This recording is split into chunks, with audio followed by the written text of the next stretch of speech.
Solaria, de Vacheron Constantin, est la montre la plus compliquée jamais créée. Elle est exposée à Genève jusqu'à lundi 7 avril 2025 à Watches & Wonders. Pendant ce temps-là, Time to Watches s'est installé à 2 pas dans la Villa Sarrazin et une myriade d'autres événements ont lieu en ville. La semaine horlogère à Genève est l'équivalent de la Fashion Week à Paris pour la mode ou la Design Week à Milan pour l'ameublement et le design. Bien sûr, on vient voir des nouveautés, on a besoin aussi de toucher les produits et de rencontrer les professionnels avec qui on travaille toute l'année.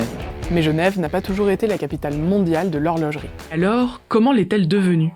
Les premières manufactures se sont spécialisées dans la montre suite à l'interdiction de Calvin de pratiquer la joaillerie dans sa cité. L'apogée genevoise est atteinte en 1781 avec l'habillage de 85 000 montres, dont 40 000 en or. Mais à cause d'un trop fort protectionnisme, l'industrie genevoise entre dans une crise profonde et durable, profitant notamment à la Vallée de Joux, qui acquiert la réputation qu'on lui connaît aujourd'hui. En 1918, un ingénieur indépendant suggère l'idée d'une grande manifestation industrielle genevoise pour reconquérir la place éminente que notre ville a occupée dans les industries d'art. La Chaux-de-Fonds lance une exposition horlogère en 1932, puis le Salon suisse de l'horlogerie en 1933.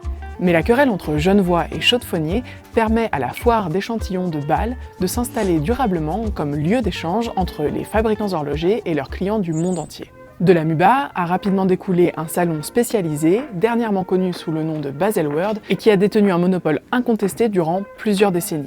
Mais pour la haute horlogerie, la foire bâloise est trop popue. En 1991, sous l'impulsion du président de Cartier, Alain-Dominique Perrin, 5 maisons quittent Bâle pour créer le Salon international de la haute horlogerie à Genève, exclusivement réservé aux professionnels invités par les marques. Pendant 28 ans, la rivalité sévit entre Bâle et Genève. Baselworld atteint une fréquentation record en 2016 avec 145 000 visiteurs, soit 10 fois plus que le SIHH la même année. Mais ensuite, c'est le déclin. En 2018, Swatch annonce ne plus participer aux prochaines éditions bâloises, ni à plus aucun salon.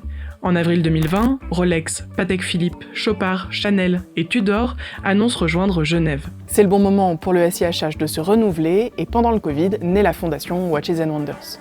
Mais d'autres sentent monter le filon. Nous sommes des professionnels de l'organisation de salons, d'événements. Nous avons compris que l'attention allait se déplacer de Bâle sur Genève. Beaucoup de marques allaient se retrouver sur le carreau. Nous avons finalement demandé l'autorisation de pouvoir organiser Time to Watches. C'était très important pour ne pas être perçus comme des pirates, mais vraiment comme un événement organisé, structuré. L'horlogerie, c'est aussi cette horlogerie de petits indépendants, etc., qui doit aussi exister. Finalement, cette année, 60 maisons exposent à Watches & Wonders et 77 à Time to Watches.